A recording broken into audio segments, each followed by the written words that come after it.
Это очередная серия по постройке нашего безумного проекта под названием Волгатти. Да, мы решили скрестить старую 21-ю Волгу и новенькую Бугатти Широн. В итоге этот диковинный зверь должен выглядеть вот так. В предыдущих сериях было проделано много работы, и этот выпуск не исключение. Приятного просмотра. Итак, в предыдущей серии мы откатали кузов Бугатти из стекломата, накинули его на донора, и стало понятно, что Бугатти значительно ниже. Поэтому следующим этапом надо срезать все, что мешает лечь стеклопластиковой шкарлупе, на уровень ниже. Но предварительно снимаем все, что можно снять, пока не останется голый кузов. Этим и заняты ребята.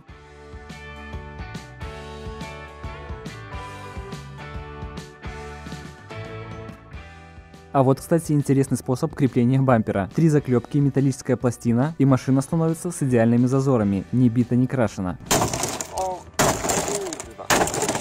Но если серьезно, то стоит отдать должное предыдущему владельцу, поскольку состояние кузова действительно отличное. В первой серии я говорил, что машина покупалась частично в разобранном состоянии. Это был незавершенный проект, но работа по кузову была доделана практически полностью. А учитывая, что это Ford, да еще и 92-го года, так кузов смело можно назвать идеальным. За исключением нескольких моментов, но их мы подлатаем.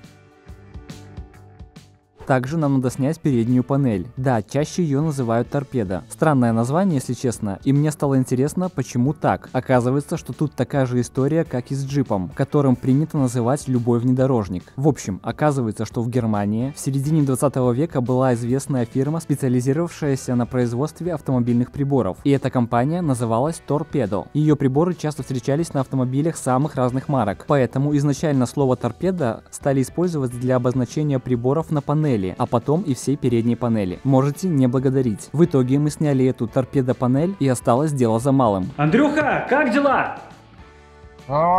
Выкинуть в печку все коммуникации и проводку, поскольку в дальнейшем на этом месте мы будем много резать, пилить и варить. А этот пластик нам будет здорово мешать и ненароком может задымиться.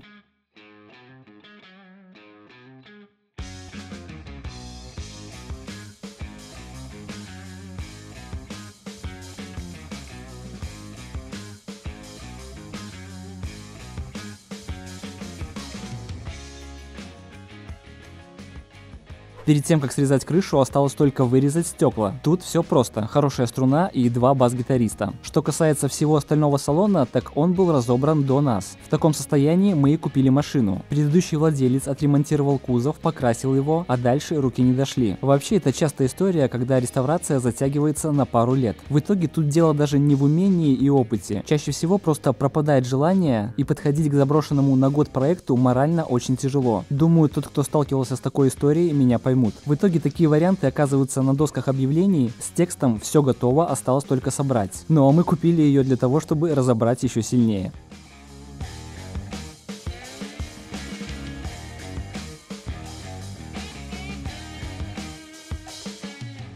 В предыдущей серии Валера слегка промазал молотком, и это была последняя ставка, после чего ему пришлось купить этот лот. Отличное стекло от Ford Пробы в разобранном состоянии, поэтому он себе уже ни в чем не отказывает и заводит струну вот таким удобным способом.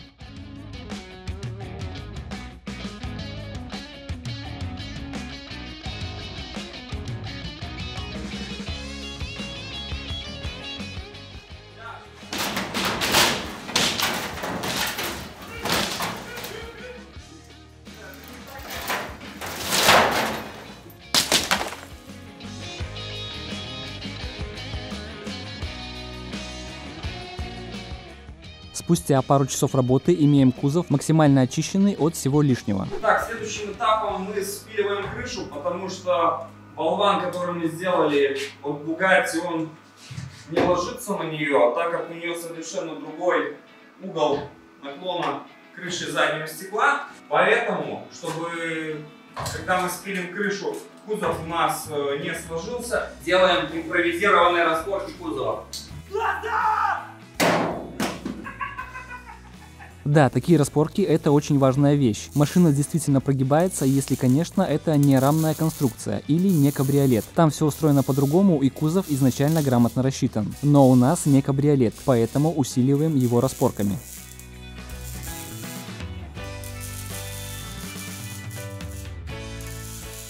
комментах под роликами было много вопросов по поводу мастерской, что да как у нас расположено. Не знаю, стоит ли снимать про это отдельный ролик или просто в каждом выпуске немного рассказывать и показывать внутрянку. По всей мастерской у нас раскинута система подачи воздуха. В подсобке спрятан компрессор, который зашит коробом с хорошей звукоизоляцией. Благодаря этого его практически не слышно. Но говоря по правде, этого компрессора для такой магистрали уже не хватает. Поэтому в самое ближайшее время на его место станет вот этот красавец от Эко с 200-литровым ресивером. Ходит такая шутка, что инструкция на русском языке должна начинаться со слов «ну что уже, что-то сломал, рукожоп?» И я вам скажу, что это, к сожалению, не шутка. Я действительно крайне редко читаю инструкцию. Думаю, как и многие из вас. И каково было мое удивление, когда я узнал, что первую замену масла в компрессоре надо делать через первых 10 часов работы. Каждая последующая каждые 100 часов или раз в полгода. И тут становится яснее, почему мой старый компрессор совсем не справляется с задачей. Также мы начали много времени варить, и наш старый аппарат не совсем нас устраивает. А Multimig 245 просто сразу вписался в команду и отлично себя зарекомендовал. Этот аппарат позволяет варить проволокой с газом и без газа, различными типами электродов, а также имеет функцию тик-сварки. Тут встроен микропроцессор, благодаря чему можно максимально точно управлять режимами сварки. Вся электроника надежно защищена от пыли, а также от помех сети, специальным помехоподавляющим фильтром. Лично для меня это было новостью. Раньше я такого не встречал. И тут у вас появится законный вопрос, где я раздобыл эту красоту. 7745.ru. Именно тут можно и нужно заказывать хороший инструмент. Ссылку оставляю в описании, а мы продолжаем.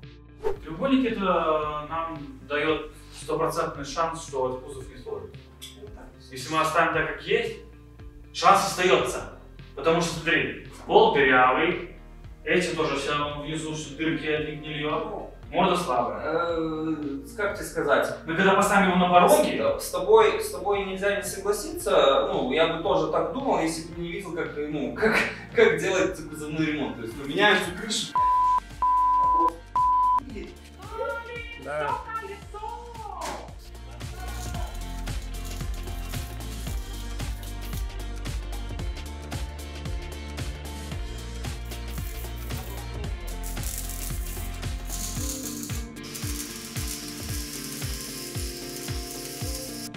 Так, ну все, мы усилили кузов, теперь приступаем уже к самому распилу.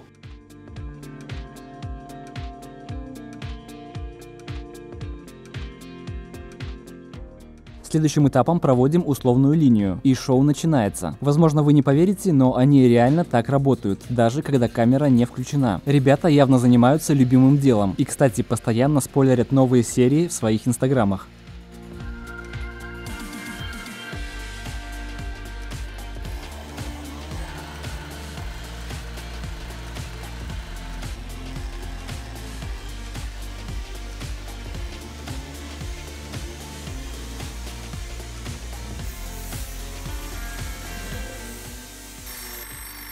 У вас техника безопасности работы с болгаркой на уровне.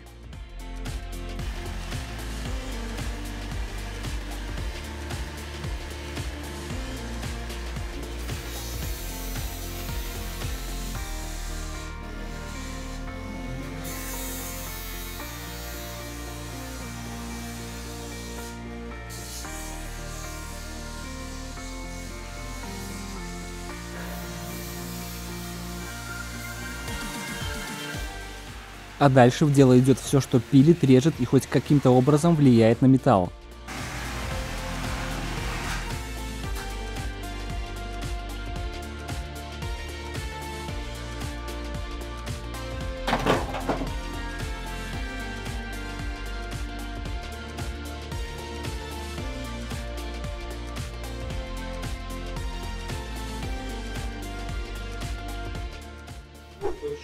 Да, вот оставим. Да. Оставим, потому что мало ли.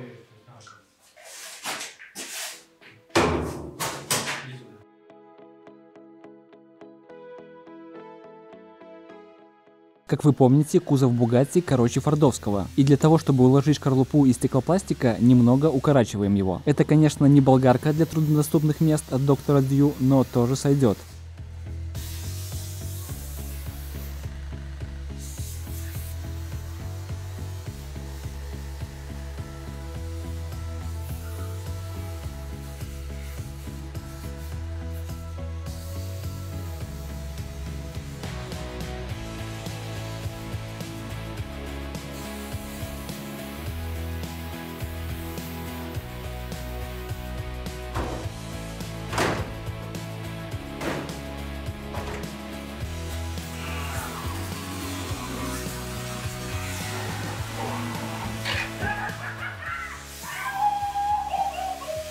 Вот-вот, о чем я и говорил.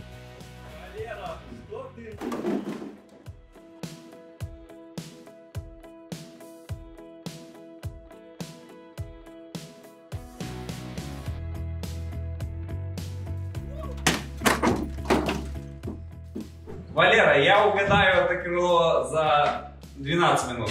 Какое это было? Это. За 12? Я свое угадаю за 10 тогда.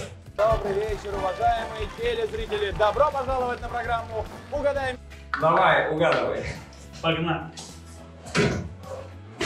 Но это у нас стандартная практика, когда надо определиться, кто же будет убирать мастерскую.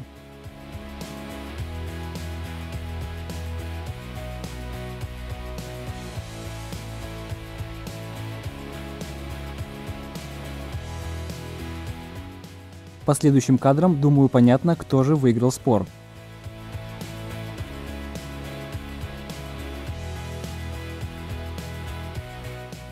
Состояние, конечно, арок радует.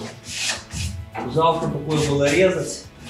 Мы сами прекрасно понимаем, что наш динозавр в отличном состоянии, но, увы, что не сделаешь ради искусства. Итак, все лишнее срезано и можно накидывать половинку Бугатти.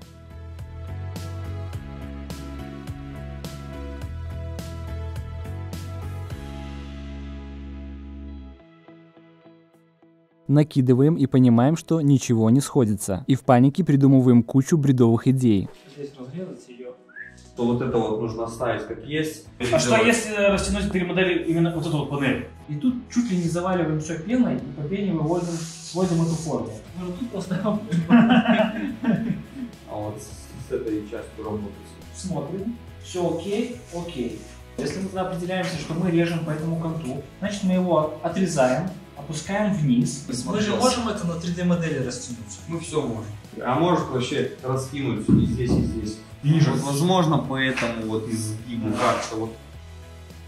Да что ты, черт побери, такое несешь? Как я и говорил, мы не делаем мастер-классы, мы просто рассказываем свою историю. Со всеми косяками, ошибками и переделками. Конечно, такой проект надо делать, отталкиваясь от точной 3D-модели. Но это наш первый опыт. Мы уже ввязались в этот проект, а значит закончим его всеми возможными способами. Я вчера говорил, что нужно на стакан вложить. Почему Андрей меня не послушал? Потому что оператора никто не слушает. Оператор вечно какую-то ерунду говорит, технически необоснованную. Стало понятно, что нам всего-то навсего надо занизить машину, и все станет на свои места.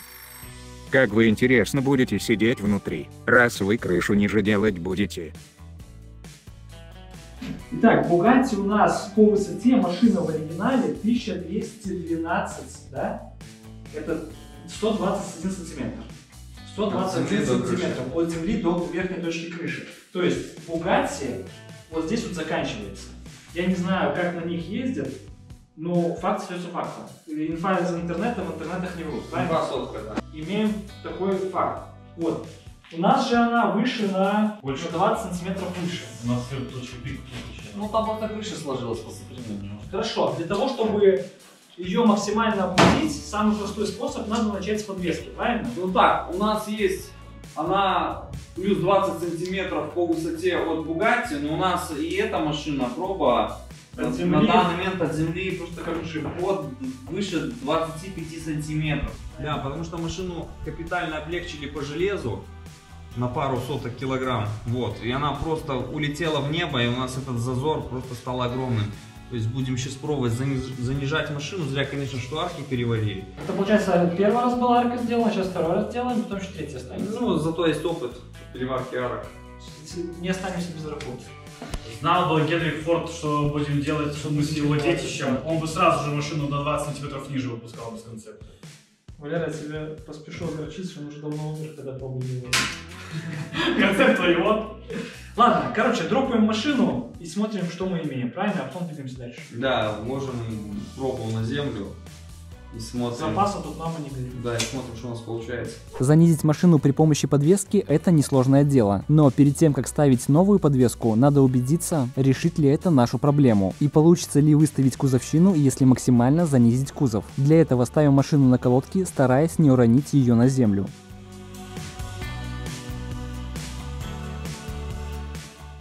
Следующий час мы подбирали разные комбинации брусков, попутно замеряя дорожный просвет суперточным наноизмерителем, ногой бывшего стенсора. Вот это наша Бугатти. Вот это наша Бугатти. После того, как специалист в этом направлении дал добро, накидываем кузов. По оригинальному порогу, нам еще надо ниже делать. Еще Ну, сантиметров 15 ронять. давай накидываем крышу. Смотрим, что получается. Уже как бы, ну, то есть ближе на хаб. А то, бля, задрали этого джипа, стоят, смотрят, как дураки на камеру.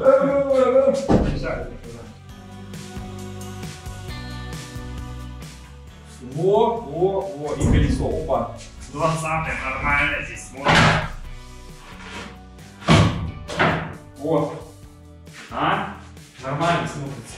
В общем, еще пару часов назад у каждого была своя версия, как решить эту задачу. И непонятно было, кого слушать.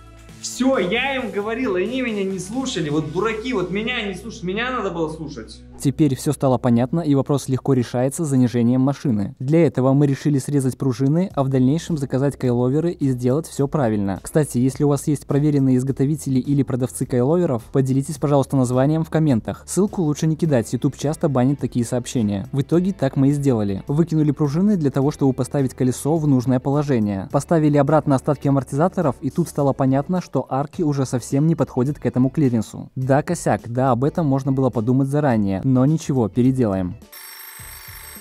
Сейчас арки с колесами выглядят так, будто бы вы пытаетесь засунуть круглую фигуру в квадратное отверстие. Действительно, квадратная арка здесь уже не актуальна, так как нам нужно ее намного поднимать вверх. Теперь наши колеса уже попросту не влазят в арки. Поэтому будем переделывать по новой в который раз.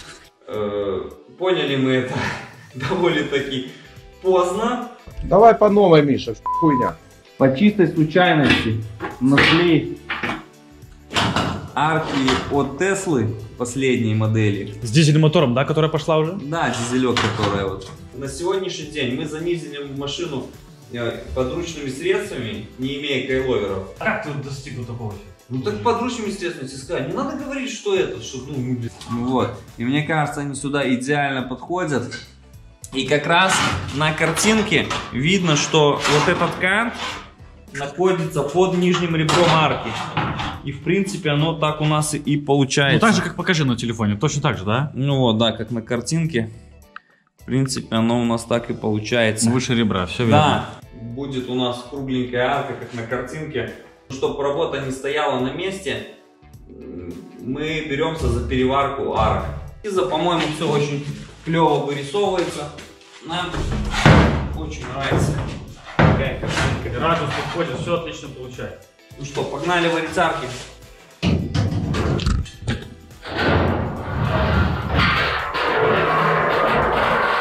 Конечно, про арки от Теслы это была шутка. В итоге мы взяли арки от Нивы. Они просто идеально подошли, что вы и видите на экране. Сперва мы вырезали предыдущий вариант, который раскритиковали в комментах. И тут стоит согласиться, что вы были правы. И учитывая все новые водные, картинка действительно складывается максимально приближенная к концепту. И когда наша арка срезалась, поняли, что не все так идеально подходит, как хотелось. Придется сочинять, кроить из каких-то кусочков, дотачивать.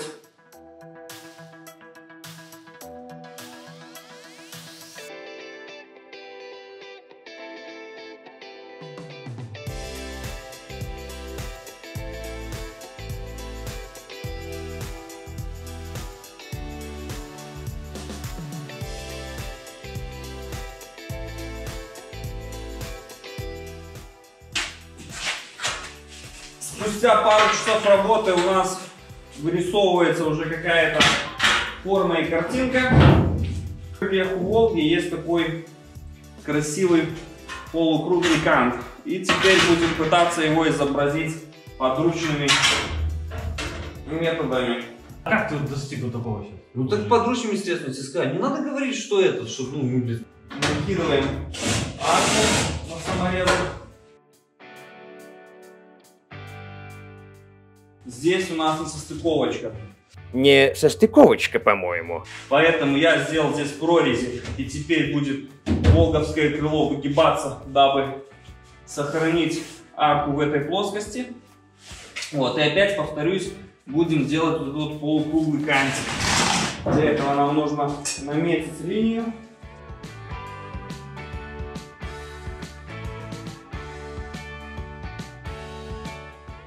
Ну и теперь нам необходимо здесь, как я уже говорил, выстучать. Вот это загнуть, а это подогнуть.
А дальше дело техники. Выкручиваем временные саморезы и прихватываем постоянную арку на временное крыло. Так как все эти металлические кузовные элементы в скором будущем будут завалены килограммами шпатлевки, мы их выведем в идеал и снимем с них матрицу. А в дальнейшем откатаем все элементы из стеклопластика. В итоге получим качественные легкие панели, которые будут идеально подогнаны под наши задачи. Но это все в теории. На практике все равно пару раз придется все переделать. Но об этом в следующих сериях.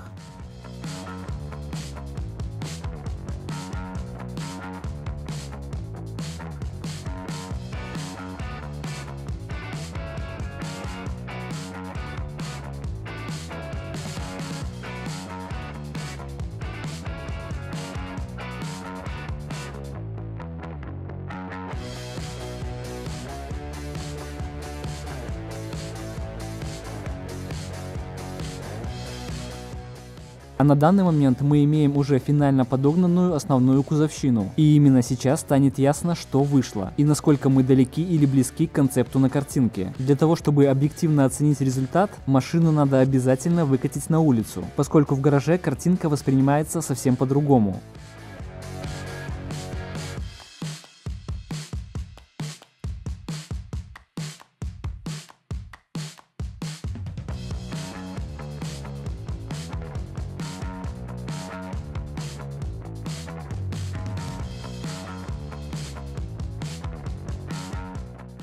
Итак, на первый взгляд немного странно. Дело в том, что сейчас не хватает декоративных элементов, которые и придают весь вид машине. Вот, к примеру, как меняется картинка после того, как мы накинули минимальный комплект. Передний бампер, порог и вынесли колесо на свое место. И именно в этот момент я выдохнул, потому что на 100% доволен пропорцией. Это самое главное. Вся остальная работа — это доработка кузова и мелочей. Да, это все непросто, но это всего лишь вопрос времени. А вот получить правильный общий контур — это и была основная задача. Это мне нравится, то, что он сюда в кузов уходит. Проветривание это, да, днище.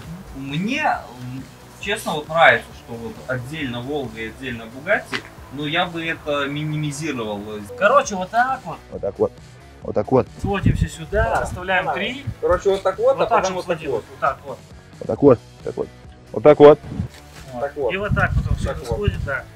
Шапляпа готова. Как хотелось бы всем, но нет, так не сделаем. Нет. Напомню, что такие проекты возможны только благодаря вашей поддержке. А самый лучший способ помочь в распространении ролика, так это поделиться им где угодно. Лайк, длинный коммент и подписка также очень важны. Спасибо за просмотр и добра от топора.